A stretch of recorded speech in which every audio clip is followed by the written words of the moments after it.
దేవుని మనస్సులో నుండి వచ్చినటువంటి మాట అది. ఏ విధంగానైతే ఎఫెసు సంఘము అబద్ధ బోధకులను ద్వేషించిందో మన సంఘాలు కూడా ఏం చేయాలి? అబద్ధ బోధకులను ద్వేషించాలి. ఎందుకంటే అబద్ధ బోధకులు చాలా ప్రమాదకరమైనటువంటి వారు. వారు ఎలాంటి వారు అంటే సంఘం మీద అధికారం కావాలనుకునేటువంటి వారు. సంఘానికి శిరస్సు ఎవరు? క్రీస్తు ఉండాలి అధికారి.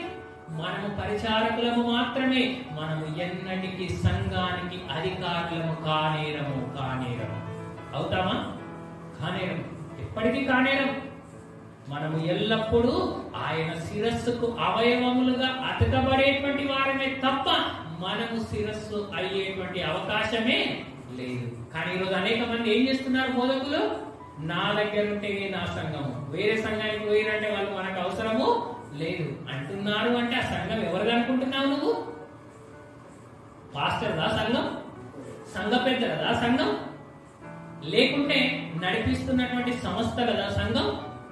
కాదు. స్వరక్తమిచ్చి సంపాదించుకున్నటువంటి క్రీస్తుదా సంఘం. ఎవరిదా సంఘం? క్రీస్తుది. నువ్వు క్రీస్తును కాకుండా క్రీస్తు శిరస్సును పక్కకు నెట్టి నేను శిరస్సుగా ఉండాలన్న మనసు నీలో వస్తుంది అంటే నీవు నికాలో ఇట్లా బోధలో ఉన్నావు. జాగ్రత్త. అది దేవుడు మెచ్చనటువంటి క్రియ. ఎఫెసు సంఘం కూడా మెచ్చనటువంటిది.